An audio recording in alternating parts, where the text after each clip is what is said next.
हरे कृष्णा. श्री ईशोपनिषद या ग्रंथाचा मंत्र 3 आज आपण पाहणार आहोत आणि त्यावर श्रील प्रभुपादांनी लिहिलेलं भाषांतर आणि तात्पर्य वाचणार आहोत. असुर्यानाम ते लोका अंधेन तमसावृतः तांस्ते प्रेत्याभिगच्छन्ति ये केचात्महनो जनः. भाषांतर. आत्म्याची हत्या करणारा, मग तो कोणीही असो, अविद्या व अहंकाराने भरलेल्या असूर्य नामक ग्रहात प्रवेश करतो. तर या श्लोकामध्ये 3ऱ्या श्लोकामध्ये असं सांगितलेलं आहे की जो मनुष्य मंत्र 1 मध्ये सांगितलंय त्यानुसार वागत नाहीत, इथे लिहिलंय तर काय कसा वागत नाही. मंत्र 1 मध्ये सांगितलंय की सगळं काही आहे ते भगवंतांचं आहे, भगवंतांच्या मालकीचं आहे सगळं. भगवंत सगळ्याचे मालक आहेत आणि भगवंतांच्याच नियंत्रणात सगळं आहे आणि आपल्यासाठी प्रत्येकासाठी वेगवेगळा वाटा ठेवलेला आहे. तो वाटा आपण भगवंतांना अर्पण करून मग स्वीकारावा. तर असं कार्य करणं म्हणजे काय आहे, श्री ईशोपनिषदनुसार वागणं, ईशावास्यानुसार वागणं असं म्हटलं जातं. पण या मंत्र 3 मध्ये सांगितलेलं आहे की जो पहिला मंत्र सांगितला ईशावास्य त्यानुसार जीवन जगत नाही त्याची काय गती होईल, तर ही गती होणार आहे. तो अविद्या आणि अहंकाराने भरलेल्या असूर्य नामक ग्रहात प्रवेश करतो. तर श्लोक जर आपण बघितला तर त्यामध्ये काय दिलेलं आहे, तिसऱ्या हा जो श्लोक आपण वाचतोय त्याचे 2ऱ्या ओळीचे शेवटचे शब्द बघितले तर च आत्महनहा जनहा असं लिहिलंय. तर आत्महन म्हणजे काय अर्थ दिलाय, आत्म्याची हत्या करणारे. तर आत्म्याची कशी काय हत्या होऊ शकते, आत्मा तर अविनाशी आहे असं कोणी म्हणेल आपल्याला. तर आत्महनहा म्हणजे काय सांगायचं इकडे, जो व्यक्ती आत्मसाक्षात्काराच्या मार्गाचा नाश करतो, म्हणजे आत्मसाक्षात्काराकडे नेणारा, जो भगवंतांकडे नेणारा जो मार्ग आहे तो मार्ग स्वीकारत नाहीये तो. तर असा जो व्यक्ती आहे तो त्याला आत्महना म्हणतात. कारण जेव्हा मनुष्य जो आहे तो भक्ती करायला लागतो तेव्हा तो स्वतःचं स्वरूप जाणतो, म्हणजे तो जाणतो की मी हे शरीर नाहीये, मी आत्मा आहे. तर आत्म्याचं स्वरूप काय आहे, जीवेर स्वरूप होय कृष्णेर नित्यदास. तर तो जेव्हा भगवंतांच्या आत्मसाक्षात्काराचा हा जो मार्ग आहे त्या मार्गाचाच नाश करतो, त्यामुळे तो त्या मार्गावर जात नाही आणि मग त्यामुळे तो स्वतःचं स्वरूप पण जाणू शकत नाही. तर जो मनुष्य अशा रीतीने पहिला मंत्र जो ईशोपनिषद सांगितलाय त्यानुसार वागत नाहीत, भगवंतांच्या आज्ञा मानत नाहीत आणि इंद्रिय तृप्तीमध्ये जर गुंतला आहे तर त्याला म्हटलं जातं आत्महनहा. अशा व्यक्तीला अशा परिस्थितीत टाकले जाते जेणेकरून तो आत्मसाक्षात्कार करू शकणार नाही. बघा इथे दिलाय की आत्म्याची हत्या करणार आहे. भाषांतर वाचते मी. त्याला म्हटलंय आत्महनहा, मग तो कोणीही असो त्याला अशा परिस्थितीत टाकलं जातं की जिथे जाऊन तो आत्मसाक्षात्कार करू शकणार नाही. म्हणजेच तो अविद्या आणि अहंकाराने भरलेल्या असूर्य नामक ग्रहात त्याला पाठवलं जातं. आता जो व्यक्ती आहे जो आत्मसाक्षात्काराशी जोडले गेलेले नाहीये, त्या मार्गावर लागलेला नाहीये, तर हे जे प्रकृतीचे नियम आहेत ते त्याला अशा ठिकाणी पाठवतात जिथे तो आणखीन आत्मसाक्षात्कारापासून दूर दूर जाईल. आपण पुढे जेव्हा वाचणार आहोत तात्पर्यात तेव्हा प्रभुपाद सांगतात की जो व्यक्ती आहे ज्याने जर भगवंतांना जाणण्याचा नुसता प्रयत्न जरी केला आणि त्याचा प्रयत्न असफल जरी झाला तरीही त्याला पुन्हा संधी दिली जाणार आहे.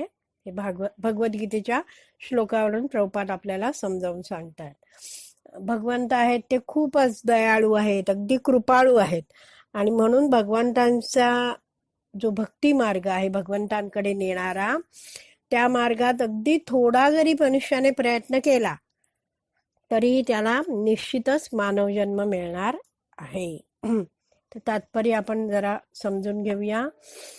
तात्पर्य: मनुष्य जीवनातील विशेष महत्वाच्या जबाबदाऱ्यांमुळे मनुष्य जीवनात आणि पशु जीवनात खूप अंतर आहे. तर इथे काय सांगितलं आहे? मनुष्य जीवन आहे ते जबाबदारीचं आहे. तर मनुष्याची जबाबदारी काय आहे ते आता आधी आपण जाणून घेतलं पाहिजे. भगवंतांची त्यांनी भक्ती केली पाहिजे, म्हणजेच आत्मसाक्षात्कार करून घेतला पाहिजे. यासाठीच त्याला मनुष्य जन्म मिळालेला आहे. पुढे वाचूया. जे या जबाबदाऱ्या जाणून त्या भावनेने कार्य करतात त्यांना सूर, साधू व्यक्ती म्हणतात. आणि जे जबाबदाऱ्यांकडे दुर्लक्ष करतात किंवा ज्यांना त्या जबाबदाऱ्यांची कल्पना नसते त्यांना असुर म्हणजे नास्तिक म्हणतात. तर आता काय सांगितलंय? सूर आपल्याला कळलं, ज्यांनी ह्या मनुष्य जीवनातल्या जबाबदाऱ्या जाणतात ते आणि त्या भावनेने ते कार्य करतात, ते सूर. हा सूर म्हणजे काय? सूर प्रकृतीचे लोक आहेत, ते मुक्ती प्राप्तीसाठी, भगवत धाम प्राप्तीसाठी प्रयत्न करतात ते. आणि दुसरे जे सांगितलेत असुर, त्यांच्यामध्ये 2 प्रकार सांगितलेत. एक तर सांगितलेलं आहे की जे त्या जबाबदाऱ्यांकडे दुर्लक्ष करतात ते म्हणजे काय आहेत? त्यांना माहिती आहे. काय माहिती आहे? मंत्र पहिला जो आहे तो की भगवंत सगळ्याचे निर्माता आहेत, भगवंत सगळ्याचे मालक आहेत, हे माहिती आहे त्यांना, परंतु ते मानत नाही आहेत. भगवंतांचं अधिपत्य ते मानत नाही आहेत. मग ही लोक कशी आहेत? स्वेच्छाचारी आहेत, पाहिजे तसं स्वतःच्या इच्छेनुसार वागणारी आहेत. आणि त्यांना माहिती आहे, त्यांना ज्ञान आहे की आपण भगवंतांना शरणागत व्हायला पाहिजे, पण तरीही ते शरणागत होत नाहीत. ते हे असे लोक जे त्या जबाबदाऱ्यांकडे दुर्लक्ष करतात, ते हे लोक आहेत. आणि दुसरे कोणते आहेत असुर? ज्यांना त्या जबाबदाऱ्यांची कल्पना नाहीये, म्हणजे ज्यांना हा जो ईशावास्य जो आपण श्री ईशोपनिषदचा पहिला मंत्र बघितला ना, तो त्यांना माहितीच नाहीये की सगळं भगवंतांचं आहे, भगवंतांच्या नियंत्रणाखाली आहे वगैरे, काही त्यांना माहितीच नाहीये. आणि ते काय करतात? नुसते इंद्रिय तृप्तीमध्ये मग्न आहेत. तर हे दोन्ही प्रकारचे लोक असुरी आहेत असं म्हटलं आहे. संपूर्ण विश्वात केवळ या 2च प्रकारचे लोक आढळतात. पूर्ण आपण जगभरात बघितलं तर एकतर सूर लोक आहेत किंवा असुर लोक आहेत. ऋग्वेदात सांगितले आहे की सूर किंवा साधू व्यक्ती भगवान श्री विष्णूंच्या चरण कमलांना आपल्या जीवनाचे अंतिम ध्येय करून त्याप्रमाणे वागतात आणि म्हणून त्यांचे कार्यकलाप सूर्याच्या मार्गाप्रमाणे प्रकाशमान असतात. तर ऋग्वेदातला हा श्लोक आहे. ओम तद विष्णू परमम पदम सदा पश्यन्ति सूर्यः. ह्याचा आधार घेऊन प्रभुपाद आपल्याला समजवतात इथे की जे नियमित जीवन जगत आहेत ते कोण आहेत? साधू व्यक्ती आहेत. ते भगवान श्रीकृष्णांच्या चरण कमलांना आपल्या जीवनाचं अंतिम ध्येय मानतायत आणि त्यानुसारच ते भगवंतांच्या चरण कमलाची प्राप्ती करण्यासाठी वागतायत. आणि म्हणून त्या अशा भक्तांचे, अशा साधू व्यक्तींचे कार्यकलाप आहेत, ज्या कृती आहेत, ते सूर्याच्या मार्गाप्रमाणे प्रकाशमान आहेत. तर हे जे सूर किंवा साधू व्यक्ती आहेत, हे ते सूर्यप्रकाशाचं मार्ग आहे ना, त्याबद्दल आपण जाणतो आहोत आता की हे सूर म्हणजे साधू व्यक्ती आहेत. ते जाणतात की आपल्याला काय करायचं आहे, कसं करायचं आहे, कधी करायचं आहे, हे पूर्णपणे त्यांच्यासमोर स्पष्ट आहे. कारण ते वैदिक शास्त्रामध्ये जसं सांगितलंय तशानुसार सगळी कार्य करतायत. त्यांना पूर्ण मनात त्यांच्यासाठी क्लिअर आहे की मला भगवंतांच्या चरणकमलांची प्राप्ती करायची आहे, यासाठी मी भक्ती करेन.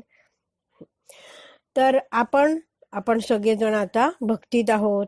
आपण जाणतोय की आपल्याला काय करायला पाहिजे, काय करायला नाही पाहिजे, आपण कधी उठायला पाहिजे, कधी झोपायला पाहिजे. तर अधिकृत गुरु शिष्य परंपरेच्या मार्गदर्शनात राहून जर आपण भक्ती करत राहिलो तर भगवत धामात जाऊ, भगवंतांची प्रेम भक्ती प्राप्त करू, हे सुद्धा आपण जाणतो. तर जसं सूर्यप्रकाशामध्ये सगळं काही स्पष्ट दिसतं, तसं भक्तीत आल्यावर आपल्याला कोणतीच शंका राहत नाही.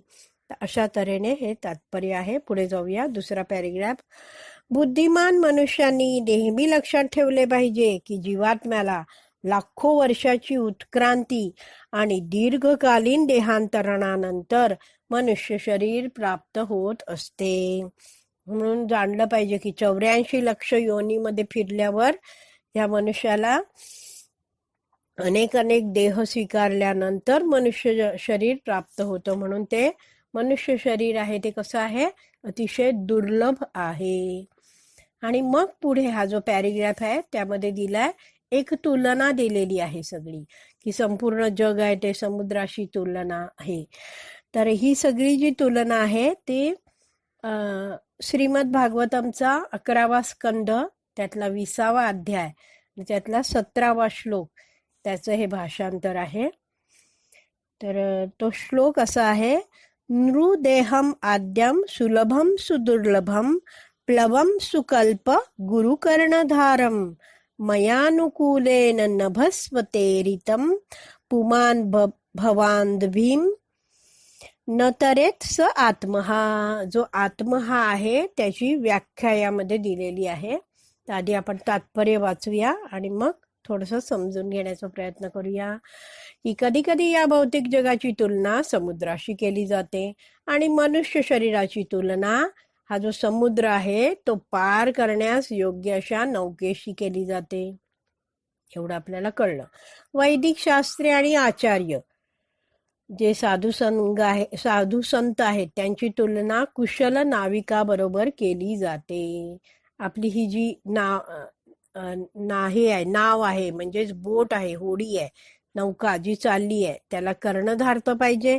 त्यामुळे कोण असतं, गुरु कर्णधारम असतात. आणि मानव देहाच्या सोयीची तुलना नावेला इच्छित स्थळी जाण्यास मदत करणाऱ्या वाऱ्या बरोबर केलेली आहे. आता इतक्या सगळ्या सोयी असूनही जर एखाद्याने मनुष्य जीवनाचा उपयोग आत्मसाक्षात्कारासाठी केला नाही तर त्याला आत्महा किंवा आत्म्याचा वध करणारा असेच म्हणावे लागेल. तर अशा रीतीने हे समजून सांगितलेलं आहे की जो एवढं सगळं दिलेलं आहे, म्हणजे काय, जो मनुष्य जन्म मिळाला आहे आत्मसाक्षात्कारासाठी त्याला हा मार्ग पण मिळाला आहे. मनुष्य जन्मामध्ये सगळ्या सुविधा प्राप्त आहेत आणि तरीही जर तो त्याचा उपयोग करत नाहीये तर काय होणार आहे, तो आत्मा आहे, म्हणजेच आत्मसाक्षात्काराच्या मार्गाचा नाश करणारा आहे. म्हणून असं म्हटलं जातं बघा की घोड्याला आपण पाण्यापर्यंत नेऊ शकतो पण शेवटी पाणी पिण्याचं कार्य तर त्या घोड्यालाच करायला लागतं, बरोबर. त्यामुळे जरी मनुष्य जीवनामध्ये सगळं काही उपलब्ध आहे, वैदिक शास्त्र आहे, मार्गदर्शक आहेत, तरी भक्ती करणं हे काय आपल्याला स्वीकारून भक्ती मार्गात प्रयत्न करत राहणं हे आपल्या हातात आहे. पुढे वाचूया. श्री ईशोपनिषद स्पष्ट इशारा देते की अशा आत्महा व्यक्तीला अज्ञानाच्या काळाकुट्ट अंधकारात प्रवेश करून सतत दुःख भोगावे लागते. श्री ईशोपनिषद मध्ये पूर्णपणे असा स्पष्ट इशारा दिलाय की जर असा आत्मा हा आहे तर त्याला जे अज्ञानाचा काळाकुट्ट अंधकार आहे त्यामध्ये जाऊन प्रवेश करायला लागतो आणि सतत दुःख भोगावं लागतं. तिसरा मंत्र हे सगळं सांगतो आहे. त्यामुळे आपण जाणून घेतलं पाहिजे की हा मानव जन्म आपल्याला मिळालाय तो किती दुर्लभ आहे. बरेचदा आपण बघतो की खूप सारी लोक म्हणतात, आपण म्हटलं ना, या ना भक्तीत या ना, जरा जप करा, आमच्या सत्संगाला या, मंदिरात या, तर ते काय म्हणतात, भगवंत जेव्हा कृपा करतील ना तेव्हा मी भगवंतांची भक्तीचा स्वीकार करेन. हा, पण एक आचार्य एका प्रवचनात सांगतात की आपल्याला जो मनुष्य जन्म मिळालाय तीच आपल्यावर मोठी कृपा भगवंतांनी केलेली आहे, हे आपण जाणलं पाहिजे. आपल्याला सगळ्यांना सुदृढ शरीर मिळालं आहे, भक्तांचा संघ आहे, वैदिक शास्त्र आहे, आणि तरीही जर आपण भक्ती केली नाही तर कसे आहोत आपण? आत्म्याचा नाश करणारे आहोत. म्हणून आपण जाणलं पाहिजे की हा जो मनुष्य जन्म आहे तो इंद्रिय तृप्तीसाठी बनलेलाच नाहीये, तर अधिकृत गुरु शिष्य परंपरेचं मार्गदर्शन घेऊन भगवंतांची भक्ती करण्यासाठी बनलेला आहे. आता पुढचा पॅरेग्राफ वाचूया. डुक्कर, कुत्रा, उंट, गाढव इत्यादी प्राण्यांच्या आर्थिक गरजा आपल्या इतक्याच महत्वाच्या आहेत. आता कोणत्या बरं या आर्थिक गरजा सांगितल्यात? तर ह्या गरजा ज्या मनुष्य आणि प्राणी या दोघांनाही सारख्याच आहेत. त्या आहेत आहार, निद्रा, भय आणि मैथून. त्या काय दिलंय? आपल्या इतक्याच महत्वाच्या आहेत. जशी आपल्याला खूप जोरात भूक लागते तशीच प्राण्यांनाही जोरात भूक लागते. म्हणजे आपण जशी ही कार्य करताना जो उपभोग घेण्याचा प्रयत्न करतो आणि जो आपल्याला तथाकथित जो आनंद प्राप्त होतो तोच या प्राण्यांनाही प्राप्त होतो. पुढे वाचतेय. परंतु या प्राण्यांच्या आर्थिक समस्या अत्यंत घृणास्पद आणि किळसवाण्या परिस्थितीत सोडविल्या जातात. जो मनुष्य आहे तो सगळ्या गोष्टी या ज्या आहेत आहार, निद्रा, भय, मैथून हे एकदम सुरेख, स्वच्छ, पॉश ठिकाणी करेल, आणि हे सगळे प्राणी आहेत ते सगळ्या ह्या गोष्टी रस्त्यावर खराब ठिकाणी करतील. मनुष्याला निसर्ग नियमानुसार सुखी जीवनाकरता सर्व सुखसोयी दिल्या जातात. का? कारण मनुष्य जीवन पशु जीवनापेक्षा अधिक महत्वपूर्ण आणि मौल्यवान आहे. जास्त सुखसोयी आहेत कारण मौल्यवान आहे. काय आहे? काय करायचं आहे मनुष्य जीवनामध्ये? मनुष्याने आत्मसाक्षात्कारासाठी प्रयत्न करायचा आहे, म्हणून त्याला जास्तीच्या सुखसोयी दिलेल्या आहेत. मनुष्याचे जीवन डुकराच्या जीवनापेक्षा अधिक चांगले का आहे? एका उच्च पदस्थ अधिकाऱ्याला सर्व सोयी दिल्या जातात, परंतु साधारण कारकुनाला त्या मिळत नाही. असं का? प्रभुपाद आता समजून सांगतायत की मनुष्याला जास्त सोयी आहेत एका डुकरापेक्षा. याचं उदाहरण देत आहेत की उच्च पदस्थ अधिकारी आहेत, त्याला सोयी जास्त आहेत, पण त्या सोयी कारकुनाला नाही आहेत. का? कारण की तो जो अधिकारी आहे त्याला खूप जबाबदारीची कामं आहेत. त्याचप्रमाणे सदैव पोटाची भूक शमवण्यात मग्न असणाऱ्या पशुपेक्षा मनुष्याला अधिक जबाबदारीची कामे करावी लागतात. जो आहे तो काय? पशु फक्त मला कुठे अन्न मिळेल, कुठे भोग भोगायला मिळेल ह्यामध्ये सगळ्यासाठी मग्न आहे. पण त्यापेक्षा मनुष्याला धर्म जाणून घेणं, भक्ती करणं अशी काय जबाबदारीची कामं त्यांना मनुष्याला दिलेली आहेत. तर मनुष्याचं जे शरीर आहे तेही आत्मसाक्षात्कार करण्यासाठी अनुकूल असं आहे. बघा, प्राण्याला आपण काय भक्तीबद्दल सांगू शकतो? काहीच सांगू शकत नाही. फार फारचं काय आहे, हरिनाम संकीर्तन असेल ते प्राण्याच्या कानावर पडू शकतं आणि दुसरं प्राणी प्रसाद खाऊ शकतो. पण प्राणी काही असा वैदिक शास्त्रांचा अभ्यास करू शकत नाही, तत्वज्ञान जाणू शकत नाही, नामजप करू शकत नाही. त्यामुळे मनुष्याला ही जबाबदारीची कामं जास्त दिलेली आहेत, तर त्याचा त्यांनी सदुपयोग केला पाहिजे.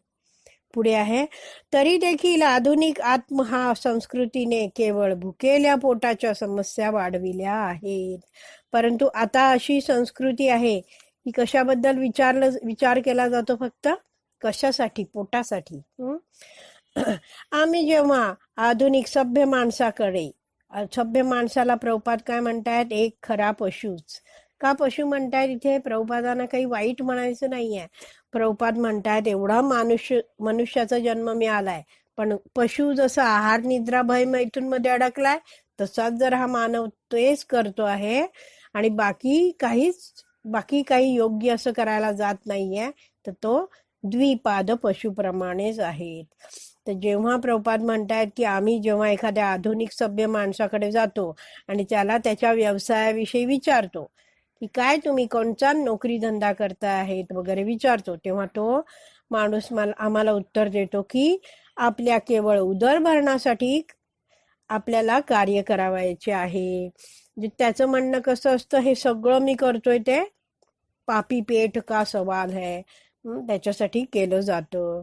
आणि हे माणसं काय म्हणतात की जीवनभर आम्ही कष्ट करणार कशासाठी, आमच्या पोट भरण्यासाठी आणि पैसा साठवून ठेवणार इंद्रिय तृप्तीसाठी, पण आत्मसाक्षात्काराची मुळीच गरज नाही अशा रीतीने ते लोक सांगतात. आणि आत्मसाक्षात्काराची जी आवश्यकता आहे आपल्या मनुष्य जीवनामध्ये त्याची निंदा करून आणि कठोर मेहनत करण्याची त्यांची तयारी असूनही बेकारीच्या समस्येचा प्रश्न अत्यंत क्रूर निसर्ग नियमामुळे त्याला सतत भेडसावीत असतो. तर एक तर आपण जाणलं पाहिजे की प्रकृतीचे नियम आहेत ते खूप कठोर आहेत. आणि हा माणूस मनुष्य जन्म मिळाला आहे, इतक्या साऱ्या सुविधा मिळाल्या आहे, अनुकूल शरीर मिळालं आहे, तरीही तो आत्मसाक्षात्काराची आवश्यकता आहे या गोष्टीची निंदा करतो, त्याला टाळतो.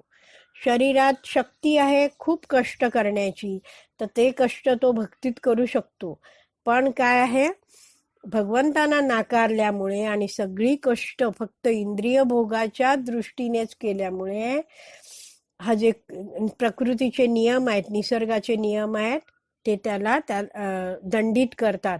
आणि त्यामुळे त्याच्या जीवनामध्ये हा जो बेकारीचा समस्याचा प्रश्न आहे तो सतत त्याला भेडसावत राहतो. तर असा जो व्यक्ती आहे त्याचं आपण जाणलं पाहिजे की आपण अशी माणसं आपल्याला अनेकदा भेटतात, पण आपण त्यांचा द्वेष नाही करायचा. आपण त्यांना भगवान श्रीकृष्णांचा जो प्रसाद आहे तो द्यायचा. का द्यायचा प्रसाद? कारण की असा भगवंतांचा जो कृपा प्रसाद आहे तो खाल्ल्यामुळे त्या माणसाची अज्ञात सुकृती वाढते असं म्हटलं जातं. तर सुकृती म्हणजे चांगली कृती आणि अज्ञात म्हणजे काय, त्याला माहिती पण नाहीये की हा भगवंतांचा महाप्रसाद आहे. तो जेव्हा पोटात जाणार आहे त्यामुळे त्याचे किती सुंदर परिणाम त्याच्यावर होणार आहेत हे त्याला माहिती नाहीये. तो असाच तो भगवंतांचा महाप्रसाद स्वीकारतो आपल्याकडून आणि खातो.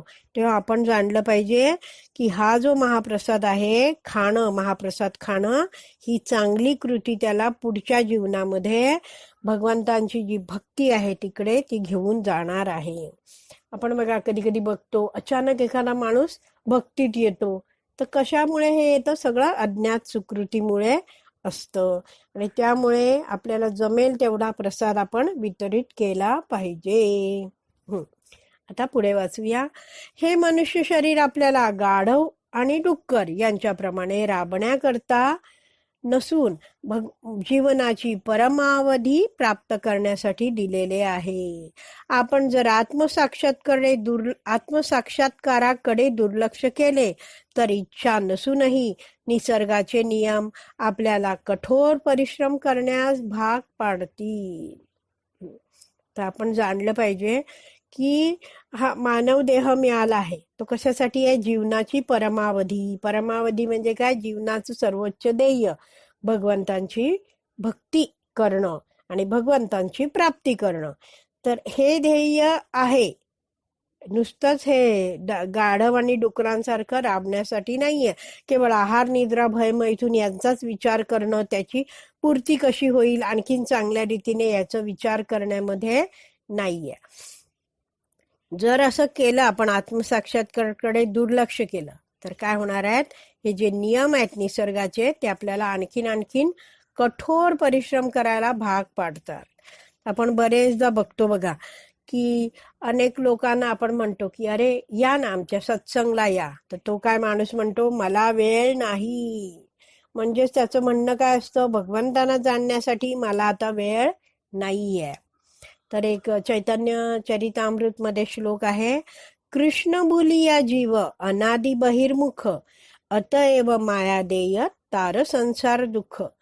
तर ही जी लोक आहेत जे म्हणतात मला भगवंतांना जाणून घेण्यासाठी वेळ नाहीये माझ्याकडे, तर त्यांना ही जी मायादेवी आहे ती आणखीन त्रास देते. आपण बघतो की काही जणांना अगदी 2 वेळच्या जेवणासाठी भयंकर राबावं लागतं. तेव्हा आपण जाणलं पाहिजे की ह्यांना एवढे का परिश्रम करायला लागतात, कारण की त्यांनी स्वतःला भगवंतांपासून दूर करून घेतलेलं आहे. एवढा मानव जन्म मिळाला आहे तरी ते भगवत साक्षात्कारासाठी वेळ देत नाहीये. त्यामुळे मायादेवी त्यांना असे परिश्रम करायला भाग पाडते. मग आपण जाणलं पाहिजे की भगवंतांची जी भक्ती करण्यासाठी, भगवंतांना प्रसन्न करण्यासाठी आपण आपलं जे शरीर मिळालं आहे त्याच्या शक्तीचा पूर्णपणे वापर केला पाहिजे. पुढे वाचूया.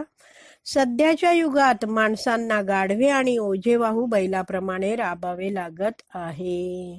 तर आपण बघतो की ओझेकरी जसे हे जे गाढव आणि बैल आहेत त्यांना ओझं व्हायला लागतं, त्याप्रमाणे हे माणसांनाही काय अतिशय परिश्रम करायला लागतो.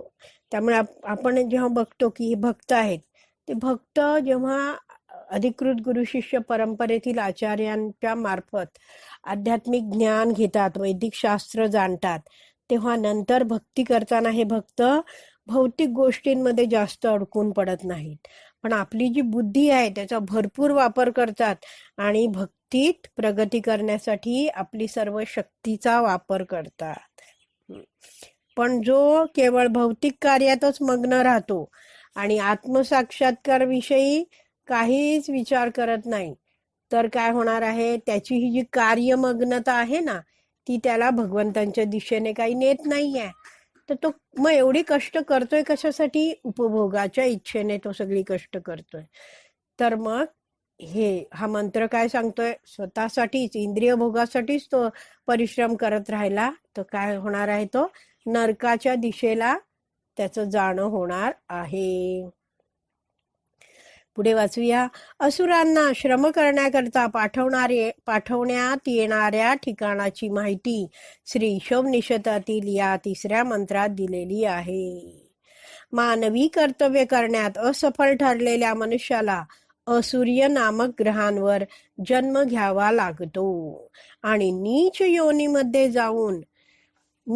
योनीमध्ये प्रवेश करून अज्ञान आणि अंधकारात कठोर मेहनत करावी लागते.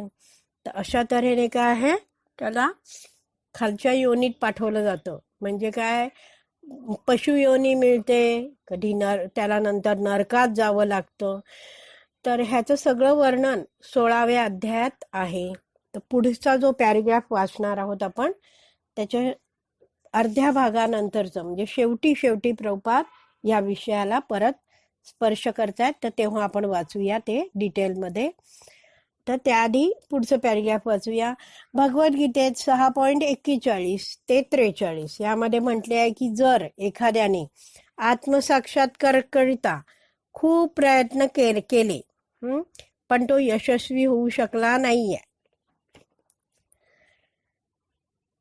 तर त्याला शुची म्हणजे काय, आध्यात्मिक प्रगत ब्राह्मणाचे कुटुंब किंवा श्रीमंत वैश्य किंवा व्यापारी कुटुंबात जन्म मिळतो. भगवत साक्षात्काराच्या प्रयत्नात अयशस्वी झालेल्या व्यक्तीला त्याच्या या जन्मातील प्रामाणिक प्रयत्नांचा मोबदला म्हणून पुन्हा एक संधी दिली जाते, असाच याचा अर्थ होतो. तर आता हे समजून घेऊया आपण की भक्ती सुरू केली आहे एकाने, पण काही काळाने तो जर मार्गभ्रष्ट झालेला आहे तर काय होणार, त्याला आधी स्वर्गलोकात पाठवलं जातं आणि नंतर शुची म्हणजे काय, जे आध्यात्मिक दृष्ट्या प्रगत ब्राह्मणाचं कुटुंब आहे तिकडे त्या घरात पाठवलं जातं, जिथे काय आहे आधीच भक्तीसाठी म्हणजे पोषक वातावरण आहे असं. किंवा श्रीमंत वैश्य किंवा व्यापारी कुटुंबात जन्म मिळतो, जिथे काय त्याला पैशासाठी झगडत राहायला लागत नाही असं. तर अशा तऱ्हेने काय त्याला सोय केली जाते. आता दुसरं आहे, जो भक्त आहे, जो भक्ती करतो आहे आणि त्याची या जन्मी 10% भक्ती पूर्ण झालाय आणि तो मरून गेला, तर त्याला पुढच्या जन्मी 11व्या टक्क्यापासून त्याला भक्ती पूर्ण करण्यासाठी संधी दिली जाते. तर अशा तऱ्हेने काय आहे, भगवंत कृपा करतात. एखाद्या अयशस्वी साधकाला अशी संधी लाभून प्रतिष्ठित कुटुंबात जन्म मिळत असेल तर यशस्वी साधकाच्या पदाविषयी कल्पनाच केलेली बरी. तशा तऱ्हेने प्रभुपाद समजवतायत की ज्याचं पूर्ण भक्ती झालेली नाहीये, अयशस्वी आहे, त्याला जर इतका भगवंत कृपा देतायत, तो जो चांगली भक्ती करतोय त्याला तो किती लाभ होईल. कृष्ण कीर्तन, कृष्ण प्रसाद, कृष्ण भक्तीमुळे जो काय लाभ होतोय त्याची किती प्रचंड लाभ आहे याची आपण कल्पना पण करू शकणार नाही. आणि त्यामुळे आपण नेहमी लक्षात ठेवलं पाहिजे की इतरांनाही आपण भक्ती करायला मदत केली पाहिजे. पुढे वाचूया. भगवत साक्षात्काराकरिता केवळ प्रयत्न जरी केला तरी साधकाला श्रीमंत किंवा उच्च कुळातील जन्माची हमी मिळते, निश्चिती मिळते. या उलट जे प्रयत्न सुद्धा करीत नाहीत त्यांना भ्रमातच राहावेसे वाटते. आणि जे अतिशय जडवादी असून भोगाला आसक्त आहेत अशा लोकांना वैदिक शास्त्रात सांगितल्याप्रमाणे नरकाच्या काळ्या कभिन्न प्रदेशात प्रवेश करावा लागतो. तर हे सगळं जे आता प्रभुपादांनी सांगायला सुरुवात केली आहे ते 16वा जो अध्याय आहे त्यातनं प्रभुपाद सांगतात, भगवद्गीतेचा 16वा अध्याय. तर आधी आपण वाचून घेऊया पूर्ण थोडंसं पुढचं आणि मग समजवते आहे. असे जडवादी असुर कधी कधी धार्मिकतेचा आव आणतात, परंतु भौतिक समृद्धी हाच त्याच्या मागचा अंतिम उद्देश असतो. तर ही जी लोक आहेत ते कसे आहेत, ते भगवत प्राप्तीसाठी कोणताच प्रयत्न करत नाही आहेत, भ्रमातच राहतात, भोगामध्ये आसक्त आहेत. तर मग त्यांना नरकाचा जो काळा कभिन्न प्रदेश आहे तिकडे प्रवेश करावाच लागतो.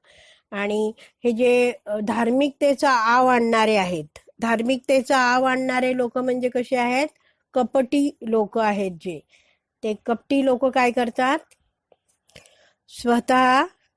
स्वतःला गुरु म्हणून घोषित करतात. त्यांचे जे फसवणारे जे अनुयायी आहेत ते या गुरुला भगवान म्हणून घोषित केलं जातं, प्रचार केला जातो. फसणारे लोक त्यांच्या आश्रयाला येतात, पैसा देतात, काही मंत्र घेतात, उपभोगामध्ये बुडून राहतात. तर हे सगळे वाईट कृत्य करणारी ही जी लोक आहेत धार्मिकतेच्या नावाखाली भोंदू लोक, ते सगळ्यांची, हे गुरु आहेत आणि त्यांचे अनुयायी सगळ्यांची पाठवणी नरकात केली जाते. त्यांचं ध्येय काय आहे, फक्त भौतिक समृद्धी. श्रीमद भगवद्गीतेमध्ये 16व्या अध्यायातला 17वा आणि 18वा ह्या श्लोकाच्या आधारे आता प्रभुपाद सांगतात. तर 17वा जो श्लोक आहे त्याची सुरुवातच आहे आत्मसंभाविता म्हणून. तर त्याच्या आधारे प्रभुपाद सांगतायत, आत्मसंभाविता या शब्दात अशा असुरांचा धिक्कार केला आहे. हे असुर कपट कारस्थानाने मोठे होऊन मूढ जनतेच्या मतांवर आणि स्वतःच्या भौतिक संपत्तीच्या बळावर शक्ती मिळवतात. तर असे हे जे असुर लोक आहेत ते काय आहेत, सगळ्यांना फसवत असतात. तर आपण थोडंसं प्रभुपादांनी हे जे भाषांतर दिलेलं आहे याच्यामध्ये तात्पर्यात दिलेलं आहे ह्या 16.17 आणि 18चं. तर थोडं आणि डिटेल 16व्या अध्यायातलं 11व्या आणि 12व्या श्लोकाचं भाषांतर वाचूया, म्हणजे आपल्याला कळेल की हे जे फसवणारे लोक आहेत, धार्मिकतेचा मुखवटा घातलेले लोक, ते काय कार्य करतात. तर जसे मी श्लोक वाचत जाईन तसे तसे नंबर वाचते आणि पुढे वाचूया. मी 16व्या अध्यायाचा 11व्या आणि 12व्याचं भाषांतर वाचते. हे जे इंद्रिय तृप्ती करणे हीच मानव संस्कृतीची मुख्य आवश्यकता आहे असा या लोकांचा विश्वास आहे. कोणत्या लोकांचा विश्वास, हे कपटी लोक आहेत त्यांचा. अशा प्रकारे त्यांना मरे तोपर्यंत अमर्याद चिंतांनी ग्रासलेले असते. शेकडो हजारो आशारूपी पाशांनी बद्ध झालेले आणि काम क्रोध परायण, फक्त कामना इच्छा तृप्तीचे इच्छा असणारी ही लोक हे आसुरी लोक इंद्रिय तृप्ती करता अन्यायी मार्गाने धनसंचय करतात. आता पुढे 16 आणि 17 जो श्लोक आहेत त्याचं वाचते आणि 20 पर्यंत कंटिन्यू भाषांतर वाचते. म्हणजे ह्या लोकांची गती काय होते ती सांगितलं इथे. या प्रकारे अनेक चिंतांनी भ्रांत असलेले, मोहजालामध्ये बद्ध झालेले आसुरी लोक इंद्रिय तृप्तीमध्ये अतिअधिक आसक्त होतात आणि नरकामध्ये पतित होतात. 17व्याचं भाषांतर. आपल्याला श्रेष्ठ मानणारे आणि सदैव उद्धट असणारे, धन आणि खोट्या प्रतिष्ठेने मदांध, अहंकाराने मत्त झालेले हे लोक, अंध झालेले लोक, आसुरी लोक कधी कधी शास्त्रांच्या विधिविधानांचे पालन न करता, शास्त्रांना न मानता अहंभावाने केवळ नाममात्र यज्ञ करतात. मिथ्या अहंकार, बल, गर्व, काम आणि क्रोध यामुळे मोहित झालेले हे आसुरी लोक आपल्या देहामध्ये आणि इतरांच्या देहामध्ये स्थित असणाऱ्या भगवंतांचा, कोण असतं आपल्या सगळ्यांच्या हृदयामध्ये? परमात्मा असतात. त्या भगवंतांचा द्वेष करतात ही लोक आणि खऱ्या धर्माची निंदा करतात. श्लोक क्रमांक 19 आणि 20. जे द्वेषी, क्रूर आणि नराधम आहेत, जे भगवंतांना मानत नाहीत, आणि अशा रीतीने काय सगळी आधी वाचलं तशी कार्य करतात, भगवंत म्हणतात त्या सगळ्यांना मी चिरकालासाठी, चिरकाल म्हणजे अनंत काळासाठी, भवसागरामधील विविध आसुरी योनीमध्ये टाकत असतो. आणि 20वा श्लोक म्हणतोय, 20व्या श्लोकात भगवान श्रीकृष्ण अर्जुनाला म्हणतात, हे कौंतेया, आसुरी योनीमध्ये वारंवार जन्म प्राप्त करीत असलेले असे लोक कधीच माझ्याकडे येऊ शकत नाहीत. हळूहळू ते अत्यंत अधम गतीला प्राप्त होतात. तर अशा तऱ्हेने हे जे लोक आहेत, आत्मसंभावित लोक, ते असुरी वृत्तीचे असल्यामुळे कपट कारस्थान करतात, लोकांना फसून पैसा जमवतात, उपभोग घेतात, पण पुढे काय आहे, त्यांची गती नरकाकडे होते. तर श्रील प्रभुपाद आत्मसाक्षात्काराचं विज्ञान यामध्ये सांगतात की गुरूंची व्याख्या काय आहे? असा व्यक्ती जो स्वतः भक्ती करतो भगवान श्रीकृष्णांची आणि इतरांनाही भगवान श्रीकृष्णांची भक्ती कशी करायची, भगवंतांची सेवा कशी करायची हे सांगतो, तो खरा गुरु. पण ही सगळी जे लोक आहेत ते कसे आहेत? भोंदू आहेत, खोटे गुरु आहेत. आणि असे जे खोटे गुरु आहेत ते प्रकृतीच्या नियमांद्वारे दंडित केले जातात. पुढे वाचूया. आत्मसाक्षात्कार व ईशावास्य. ईशावास्य म्हणजे काय? भगवंतच सर्व संपत्तीचे स्वामी आहेत. या भावनेचे ज्ञान नसलेले हे असुर निश्चितच अंधकारमय प्रदेशात प्रवेश करतात. हे जे लोक आहेत ते काय करतायत? आत्मसाक्षात्काराचं ज्ञान नाहीये त्यांना, आणि ईशावास्य म्हणजे भगवंत स्वामी आहेत हेही ते नाकारतायत. त्यांचं ध्येय काय? फक्त इंद्रिय उपभोग घेणं आणि भगवंतांना नाकारणं. तर असे जे लोक आहेत ते काय बरेचदा दाखवतात काय, मी धार्मिक आहे, धार्मिकतेचं सोंग घेतात. आणि जी लोक आहेत ज्यांना धार्मिकतेची उत्सुकता आहे त्या लोकांना ते आकर्षित करून घेतात आपल्या भोंदूगिरीमुळे, खोट्या प्रचारामुळे. आणि अपेक्षा काय आहे? मला समाजामध्ये मान, सन्मान, पूजा, लाभ, प्रतिष्ठा मिळेल. अशा रीतीने हे चुकीचं मार्गदर्शन करणारे लोक मग अंधकारमय प्रदेशात प्रवेश करतात. पुढे वाचते. निष्कर्ष असा की मानव या नात्याने आपल्याला आर्थिक समस्यांना डळमळीत स्तरावर सोडावयाचे नसून ज्या भौतिक जीवनाच्या समस्यांमुळे आपण निसर्ग नियमांच्या कचाट्यात सापडलो आहोत त्या समस्या सोडवण्याकरता मनुष्य मिळाला आहे. तर आपण माणूस आहोत, तर आपण जाणलं पाहिजे की हे आर्थिक समस्या ज्या आहेत त्याच सोडवून जीवनभर आपल्याला त्याच खटपटीत राहायचं नाहीये की मी कशी माझी आणखीन आर्थिक परिस्थिती आणखीन चांगली करत बसू. आपण जाणलं पाहिजे की या भौतिक जीवनामध्ये मोठ्या मोठ्या 4 समस्या आहेत. कोणत्या समस्या आहेत? जन्म, मृत्यू, जरा, व्याधी. यातनं मला बाहेर पडायचंय, ह्याचा विचार आपण केला पाहिजे. आणि त्या समस्या सोडवण्यासाठी मनुष्य जन्म मिळालाय. म्हणून आर्थिक विकास करण्यासाठी केलेले जे कष्ट आहेत ते आपण बघतो खूप प्रमाणात लोक करतात. पण खऱ्या समस्या ज्या आहेत त्यातनं बाहेर पडण्यासाठी आपण वैदिक शास्त्र जे आहे त्याचं मार्गदर्शन घेतलं पाहिजे. अधिकृत गुरु शिष्य परंपरा आहे, त्यातील भक्त आहेत, त्यांचं मार्गदर्शन घेतलं पाहिजे. आणि त्यांच्या भक्तीतल्या ह्या ज्या सगळ्या मार्गदर्शनानुसार आपण भगवान श्रीकृष्णांची भक्ती केली पाहिजे. आणि मग आपोआपच हे जे जन्म, मृत्यू, जरा, व्याधी या मोठ्या मोठ्या या भौतिक जगतातील समस्या आहेत त्यातनं आपण कायमचे बाहेर पडू आणि भगवंतांची प्रेम भक्ती प्राप्त करू शकू. तर आपण विराम देऊया. आपला 3रा श्लोक वाचून पूर्ण झालेला आहे. श्रील प्रभुपाद की जय. हरी बोल.